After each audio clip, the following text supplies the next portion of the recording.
한 주 동안 고생 많으셨습니다. 오늘은 자기 주식에 대해서 이야기를 좀 해보려고 하는데요.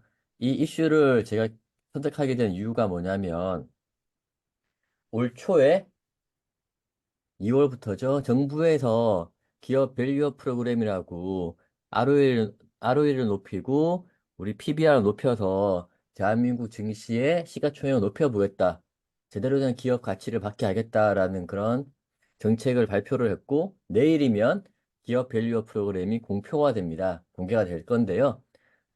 거기에 핵심은 회사들이 가지고 있는 자기 주식을 어떻게 처리를 할 거냐라는 거고, 그래서 제가 찾아본 게 이제 작년 2023년 11월 1일부터 연말까지 두 달 동안 자기 주식 처분을 한 회사들의 리스트를 뽑아봤습니다. 이게 왜 중요하냐면, 미국 같은 경우에는 자기 주식을 산다는 것 자체가 소각을 의미하기 때문에 모든 주주들의 이익이 더 높아지는 게 사실입니다. EPS도 올라가고요. 지분율이 높아지는데 대한민국 같은 경우에는 주식을 사는 것하고 소각하는 건 별개로 되어 있습니다. 그러다 보니 주주들은 사놓고 왜 처분하지 않냐? 예, 처분이 소각이죠. 왜 소각하지 않냐? 빨리 소각해라 라고 하고 있고 회사에서는 주식을 산 것과 소각은 별개다. 그리고 자기 주식이라는 거는 어찌됐거나 이게 회사의 자산이기 때문에 수시로 사용할 수 있다. 회사의 성장에 맞게, 쓸모에 맞게, 회사의 용도에 맞게, 용도의 필요에 의해서 쓸 수 있다라고 하는 게 현재 대한민국 회사들과 주주들의 어떤 악유? 이슈가 되고 있습니다. 그렇죠. 이제 자사주 같은 경우는 솔직히 소각을 해본 적이 없어요. 이렇게 뭐 자본수도 안 맞고 소각을 하면은 자본수도 안 맞고 미국 같은 경우는 그거하고 상관없이 액면가가 없는 것들도 있고 한 주라고 해도 의결권을 과다하게 부여하는 게 있기 때문에 우리나라처럼 한 주가 한 개의 의결권 이렇게 생각하지 않기 때문에 또 그 주식의 가치만큼 이제 가격도 움직이고 또 우리나라는 자기 주식은 언제든지 이제 돈으로 환전될 수 있는 자산이라고 생각을 하는데 이게 예전에는 상법에서 비상장사는 자기 주식을 취득하지 못하게 해놨습니다. 이게 상장사만 할 수 있게끔 일종의 특혜죠. 이제 시장 가격이 있고 거래가 활발한 상장사들만 자기 주식을 시장에서 취득을 하고 그렇게 하게 돼 있는데 지금은 이제 비상장사도 자기 주식을 취득할 수 있게끔 만들어 놨는데 보통 자기 주식 취득하면 이걸 가지고 나중에 회사가 자기 주식을 취득을 한다라는 거는 회사에 현금이 많이 있다라는 거예요. 어찌됐건 시장에서 주식을 사야 되니까. 그런데, 그럼 그렇게 사놓던 것들이, 자본 조정에서 이제 차감 항목으로 들어가는데, 나중에 회사가 돈이 필요하게 됐을 때, 유상증자나, 뭐, 시비 발행이나, 어찌됐건 주식을 늘려야 돈이 유입이 되는 상황이 됐을 때, 자기 주식이 있으면 아무래도 편하고, 발행 자체가 좀 수월하고, 빨리 조달할 수 있는 측면이 있어서 그런 부분이 있지 않나 생각을 해요. 그러니까 마인드적으로는 한국은 내 회사에서 내가 갖고 있다 언제든지 환가를 한다라는 개념이고 미국은 이것은 배당처럼의 개념으로 배당 대신 자기 주식 소각해주면 너의 그 가치는 어, 다른 주주들의 가치는 그만큼 올라가는 배당 성격이 있다라고 이제 바라보는 관점의 차이인 것 같아요. 제가 봤을 때는. 그리고 추가로 설명을 하나 좀 드려보면 우리나라의 법에서는 자기 주식은 자산이기 때문에 자산으로 보고 처분을 하거나 취득을 하거나 자산을 취득한다라고 보고 있고, 미국 같은 경우에는 처분을 하는 거는 신주를 발행한다에 준해가지고 집행을 하는 것 같습니다. 그러다 보니까 자기 주식 처분을 하려 그러면 뭐 한국으로 치면 증권신고서 같은 그런 것도 공시를 해야 되고 이런 법의 차이, 규정의 차이, 인식의 차이가 있는 것 같고요. 다음 페이지를 보시게 되면 이제 2023년 11월과 12월 53개사가 자기 주식 처분을 결정을 했는데 그중에 두 개 회사가 유일하게 자기 주식 처분이 임직원이 아닌 다른 방식으로 진행을 했고요. 다음 페이지 한번 봐보시면 이게 GS 리테일에서 공시를 한 내용인데 자기 주식 처분을 했는데 주주들이 제일 싫어하는 방식이죠. 대한항공의 전략적 협업 강화를 고려해 선정했다라고 자기 주식 처분을 했습니다. 이게 좋게 보면 회사가 GS 음, 리테일은 식품회사, 유통회사이기 때문에 대한항공과 협업을 할 수 있는 내용들이 많습니다. 예를 들어서 대한항공 기내식에 들어간다든지 아니면 면세품을 판다든지 그렇게 할 수 있거든요. 그러면 서로 이제 주식을 들고 있고 대한항공이 우리 GS 리테일의 주식을 가지고 있다 그러면 사업하는데 도움이 될 수 있거든요.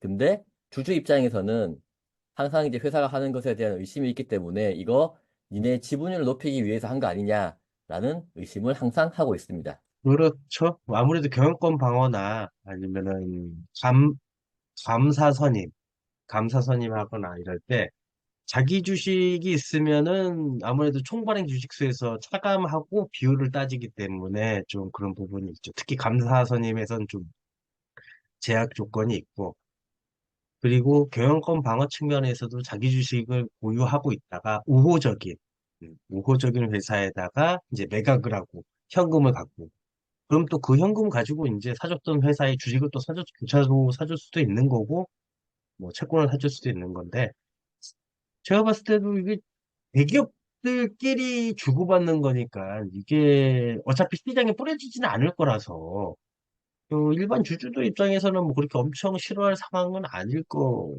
같아요. 그럴 것 같고 이제 조금 있다가 예, 보시면 자기 주식하고 성격이 비슷한 게 이제 상법에 규정이 돼 있습니다. 쉽게 말해서 총발행 주식수에서 차감하는 그러니까 차감해야 되는 자기주식처럼 생각하는 게 상호주라는 것도 나옵니다. 이 뒤에 문제 보시면 법에 나오니까요. 예. 그래서 이제 대한항공하고 GS 리테일 같은 경우에 서로 이제 협업을 하기 위해서 한 건데 꼭 보면 이게 주주들은 회사에서 하는 일에 대해서 항상 뭐든 의심을 하기 때문에 대한항공하고 GS 리테일이 어떤 상관이 있냐 그럼 당장 GS 리테일이 대한항공에 납품을 하게 되냐 그런 의심을 하게 되고요. 두 번째로는 과거 사례를 보게 되면 고려 아연하고 LG 화학으로 제가 기억을 하는데 둘이 이제 상호주를 가지고 있는 경우도 있고요. 미래 에셋하고 네이버가 가지고 있는 경우도 있고, 이렇게 회사 입장에서 의사결정을 하다 보니까 주주들은 상호주가 왜 필요하냐라는 것에서부터 의심을 하기 시작하는 것 같습니다. 다음 페이지 봐보시면 상법상 자기 주식의 위치인데요. 상법 369조에 보게 되면 회사가 가진 자기 주식의 의결권이 없다라고 되어 있습니다. 근데 의결권이 없는 주식이 회사가 가지고 있을 때 의결권이 없기 때문에 이걸 남한테 넘긴다든지 시장에 매각을 한다든지 하게 되면 의결권이 부활하게 되죠. 그렇기 때문에 주주들은 자사주를 사자마자 다 소각해서 EPS를 높여라. 주주의 가치, 한 주당 가치를 높여라. 라고 이야기를 하고 있습니다. 이게 아까 말씀을 드렸던 이제 상법 제 369조에 보면은 우리나라는 그래요. 우리나라는 의결권은 이 보통주일 겁니다. 한 주당 한 개씩으로 하고 우선주도 마찬가지예요.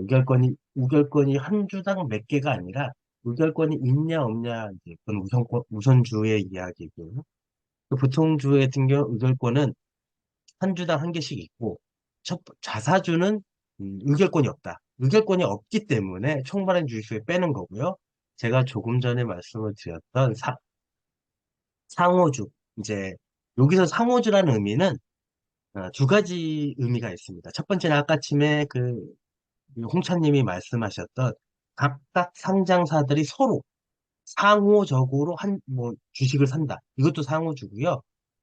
두 번째는 이 상법에서 정하는 이제 어차피 똑같은 객체의 회사 법인이긴 한데 모자 관계로 엮여 있는 이게 10%가 넘어가면 의결권이 없어지는 겁니다. 모 회사에 대해서. 그러니까 두 개 회사 중에 모회사, 자회사가 있는데 모자 관계가 이루어지는데 자회사가 모회사의 주식을 이제 10% 모회사의 주식을 사게 될 경우 모회사가 자회사를 10% 이상 지배하고 있는 상황에서 자회사가 모회사 주식을 갖고 있으면 이것 또한 자기 주식처럼 의결권이 없고 통발행 주식세에서 제외를 하는 거예요. 그러면 이게 이런 게 솔직히 시장에서 자주 있지는 않아요. 예, 그래서 자기 주식은 뭐 보통 많이 하고요. 돈이 있거나 뭐 이렇게 하는데 그러면 왜 회사에 그 아까 처음에 말했던 여기 상법 369조 3항에 나오는 상호주는 법인이기 때문에 모자 관계 법인이기 때문에 뭐 쉽게 아주 간단하게 얘기를 하면 A라는 상장사가 B라는 비상장사한테 출자 100억을 하고 그중에 50억을 이제 A라는 상장사 주식을 사버립니다. 그러면 이제 10% 이상 B라는 회사의 10% 이상을 갖고 있는 A 그리고 B가 50억어치 샀던 그 주식은 의결권이 없습니다. 그러면 뭐 자기 주식하고 똑같이 이제 의결권이 없고 다른 소액 주주분들은 지분권이 올라가겠죠. 이런 부분들은 많이 있진 않아요. 많이 있진 않은데 제가 알고 있는 한 회사는 이런 걸 이제 보통 BW를 발행합니다. BW를 최초 이제 타인에게 발행한 것을 이제 자회사나 관계회사가 10% 이상 A라는 회사가 갖고 있던 그 뭐 B회사, C회사 뭐 이런 회사들이 주식을 산 게 아니고 BW, CB를 이제 사갖고 온 거예요. CB를 사갖고 와서 이걸 전환을 해서 주식이 된 거죠.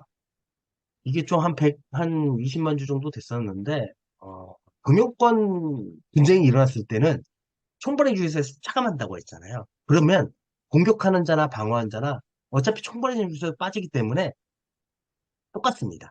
A야 B. 그런데 이건 좀 감정의 문제일 수도 있고 금전의 문제가 있을 수 있어요. 우선 A, B라는 회사가 주식을 다 던져버립니다. 시장에다. 그럼 주식이 그때 당시에 이제 좀 폭락이 일어났죠. 제가 알기로는 아직도 만회가 안 되는 걸로 알고 있는데, 폭락이 일어나고, 뭐, 몇몇 가지 이유가 있었던 것 같아요. 첫 번째, 이제 돈이 좀 필요했고, 돈이 이제 던지면 한 120만 주 던지면 몇십억이 이제 현금으로 들어오니까 그거 갖고 이제 준비도 좀 하고, 또 이제 그 상장사 A의 세대주주도 요걸, 그 돈을 가지고 활용을 해서 이제 유상증자를 해서 최대 기업으로 좀 물결과 주식을 좀 몰아줘야 되는 그런 경우도 있었고 그리고 또 하나는 이제 징징거리고 하니까 다 뒤져봐라 그냥 어차피 이 정도 던지면 그런 마인드는 아닐 거라고 생각을 하는데 결국 결론은 다 뒤지게 됐어요. 아직 이게 몇 달이 넘었는데도 아직 완해를 못하고 그 수준에 이제 머물러 있는 거예요. 시장의 충격은 상당했던 걸로 기억을 하고 있습니다. 그래서 자기 주식은 시장에다 던질 때는 이제 공시를 내지만 자기 주식 처분 결정이라고 해가지고 공시를 내지만 상호주 같은 경우는 공시를 나가지 않습니다. 이게 5% 이상 공시이거나 아니면 특수공개자일 경우엔 나가는데 10% 이상 초과하지만 20% 미만일 경우에는 특수공개 안 묶을 수도 있거든요. 하지만 여행력이 있거나 요거는 이제 좀 운영의 묘미라고 해서 빼놨던 회사가 갖고 있던 주식을 시장에 던지면 이제 공시를 없이 이제 하는 경우가 있고요. 그 돈을 가지고 이제 방어를 한 걸로 알고 있습니다. 그래서 근데 이 상호주는 조금 많은 많이 있거나 흔한 경우는 아닌 것 같아요. 다음 페이지에는 이제 자기 주식 처분 절차에 대해서 적어봤는데요. 자기 주식 취득과 처분은 동일하게 이사회 결의로 이루어지고 당일날 주요 사항 보고서를 내고 처분하고 취득을 진행하면 되고요. 이사회에서 진행하다 보니까 문제가 이제 주주들은 왜 주주의 허락도 없이 자기 주식을 니네 마음대로 처분을 하냐라는 게 가끔 이슈가 되고 있습니다. 이건 근데 어차피 이게 보통 회사들은 주주총회에서 보통결의, 특별결의, 특수결의 같은 경우 이렇게 법에서 정한 것만 이제 생각을 하고 있고 나머지 것들은 다 위임을 하거든요. 그래서 자기 주식의 취득 처분도 뭐 주주 제안해가지고 상정하는 그런 경우도 있는 걸로는 알고 있는데, 이사회에서, 그럴 거면 이사회가 모든 걸 다 주주들의 가치 극대화를 위한 거면 이사회가 있을 필요가 없죠? 다 모든 걸 하려면 맨날 임총해야 되는 거죠. 한 달에 한 번씩 임총해야지 뭐 되지 않을까? 그 기준을 정해서 하는 거라고 보여집니다. 그리고 이제 아까 서두에서 얘기 나왔던 것처럼 대한민국은 아직까지 자기 주식에 대해서는 어, 자산으로 이제 회계적 계정이 자산이 아니라 자산으로 인식을 기 때문에 자산의 취득이나 처분 같은 경우는 음, 이사회에서 진행을 하는 걸로 그렇게 알고 있습니다. 자, 다음 페이지는 이제 우리가 제가 생각하는 자기 주식에 대한 개념, 생각, 그런 것들인데요. 자기 주식은 이제 회사의 자산이기도 하고, 주주 환원책의 일환으로 회사가 매입해서 일시적으로 보유 중인 재산이라고 저는 생각을 하고 있습니다. 소각을 하건, 매각을 하건, 어떤 식으로는 처리가 필요한데, 그래서 일시적으로 가지고 있는데, 대한민국은 이걸 회사의 이익이 도움이 되는 방향으로 활용을 해야 하는 책임과 의무가 이사회에 있음에도 불구하고, 어떤 회사는 사서 묵혀두는 경우도 있고, 어떤 회사는 지나치게 특정 주주의 이익에 부합하게 쓰는 회사도 있고, 뭐, 그런 상황이 많다 보니까 주주들은 회사를 의심하고 있는 거고요. 처음에 보셨던 대한민국에서 11월, 12월 두 달 동안 53개의 회사가 자기 주식 처분을 결정했고, 그중에 9개 회사를 제외하면 51개 회사가 임직원에게 자기 주식을 준 그런 상황인데요. 그거 자체가 나쁘다고 저는 생각하지 않습니다.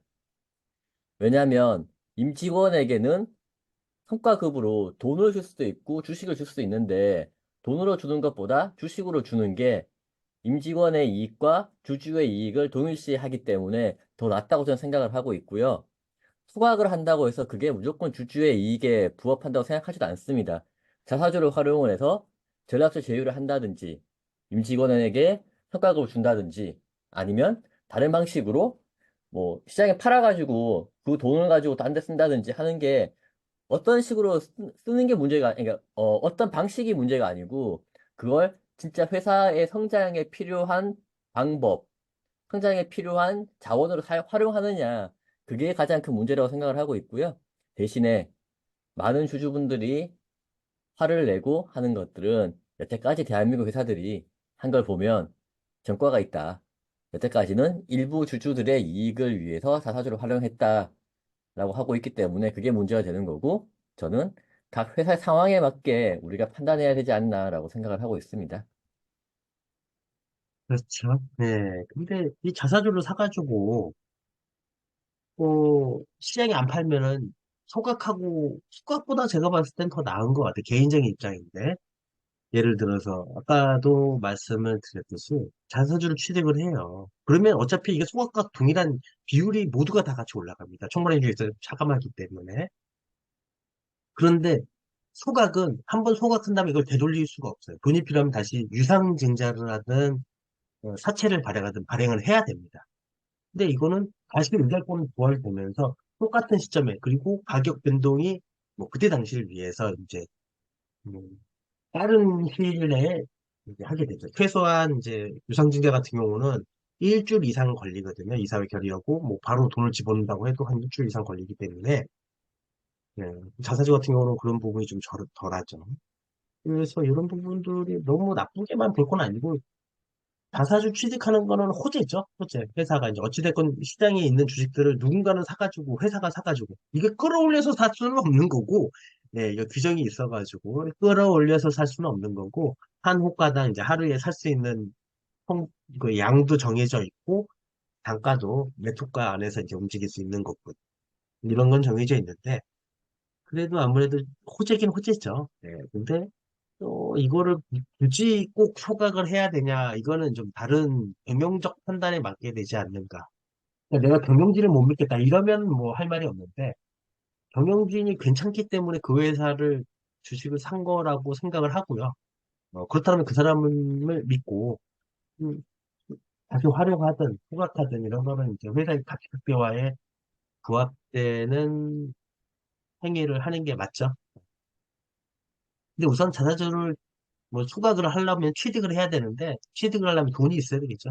돈이 있는 회사, 좋은 회사입니다.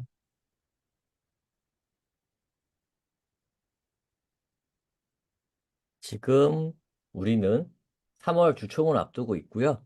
그러다 보니 최근에 주총에 대한 관심도 많고, 주총에 대해서 참가를 하고 싶어 하는 주주분들도 많고요. 그러면 주주분들이 알아야 될 주총 관련된 이슈들을 한번 소개를 해보고 싶은데요. 앞으로 3월 말까지 지속적으로 이슈를 소개해 드릴 예정이고요. 오늘은 첫 번째 시간으로 자, 주주총회에 지각을 하면 시작 시간이 9시다. 그러면 9시를 넘어서 9시 10분에 도착을 했다. 그럼 그런 주주도 주총에 참석을 할 수 있을까요?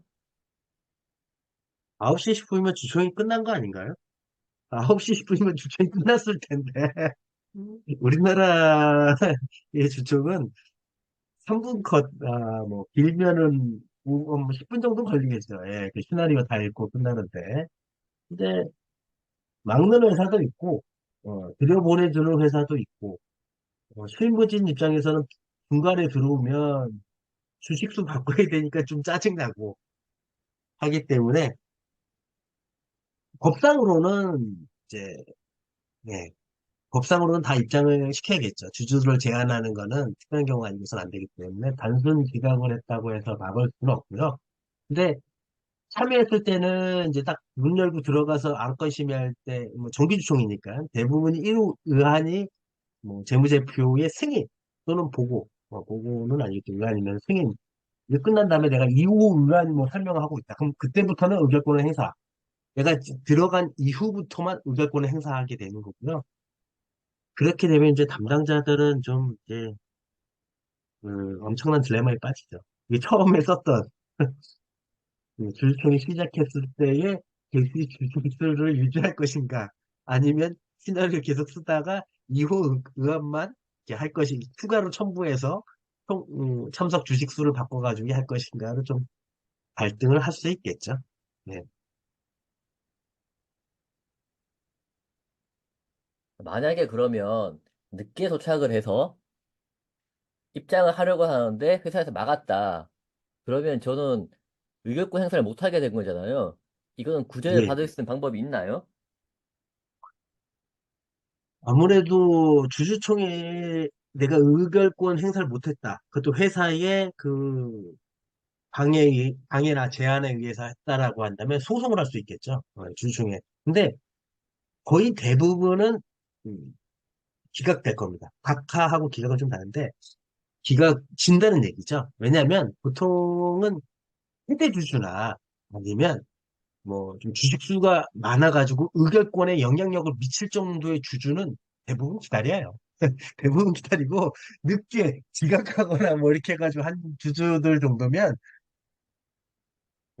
그 주주가 참석을 한다고 하더라도 이 기존에 참석을 한다고 하더라도 막았던 주주총회 안건이나 결의 방법이나 결의 내용이 변경될 여지가 없을 것이다라고 보기 때문에 그냥 판례도 많이 있습니다.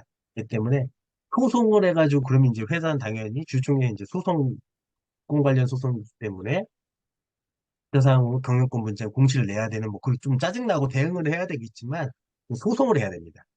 자기의 권리 구제를 위해서는.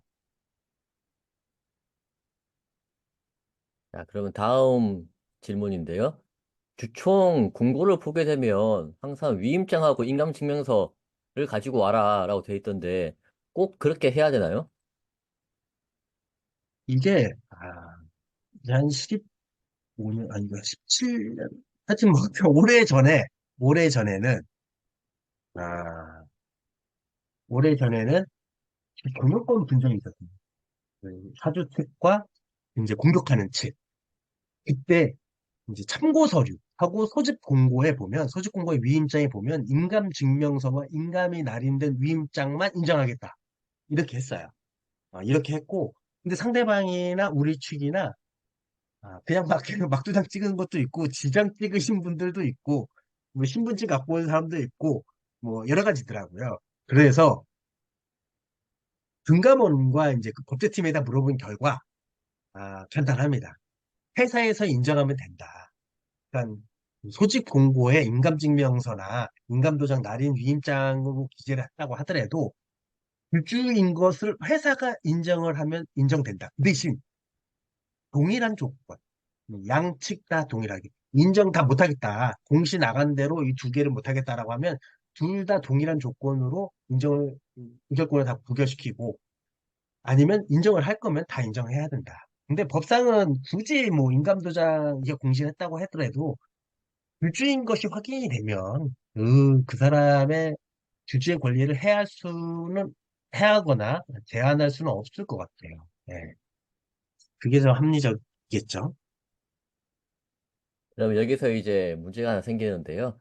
인감 남인이 돼 있다고 치고 인감 증명서가 없다. 아니면 사인을 했다 그러면 상대방이 정말 위임을 했는지에 대한 확인이 필요한데 법에서는 다른 방식으로 확인을 할 수 있으면 충분하다라고 판례가 나와 있습니다. 그러다 아, 보니까 주주 간 소송이 걸리고 주주 간 다툼이 있을 경우에 자주 생기는 일이 주총 개최 시간이 오전 10시에 하기로 했는데 뭐 오후 4시에 시작하기도 하고 하거든요. 그런 이유가 뭐냐면 위임장이 진짜 위임을 한 게 맞냐 확인하기 위해서 위임을 한 당사자한테 전부 다 전화하고요. 그 사실 확인을 하다 그치다 보니까 시간이 오래 걸려가지고 주총이 제대로 열리지 않는 그런 경우도 있습니다. 그래서 요즘에는 참고 서류의 위임장에 위임 일시 뭐 이런 걸 적게 돼 있다고 하더라고요. 이 양식 자체가 조금씩 이제 뭐 계속 사회는 생물이기 때문에 계속 변하기 때문에 그에 맞춰서 이제 공시 서류들도 계속 변하는데 예전에는 없었던 위임 일시 이런 것들도 기재를 하게 돼 있더라고요. 그게 이제 이렇게 되더라고요. 위임을 했는데 같은 사람한테 위임 받은 걸 위임자 두 개를 들고 오는 경우가 있더라고요. 그러면 앞에 거냐 뒤에 거냐 이런 이슈가 있다 보니까 그때는 마지막에 그러니까 위에 것. 3월 20일 날 위임을 한 위임장이 있고 3월 22일 날 위임을 한 위임장이 있으면 나중에 한 것 3월 22일 날 위임장만 인정한다. 그런 이슈가 생겨서 그렇게 시간도 적게 되더라고요.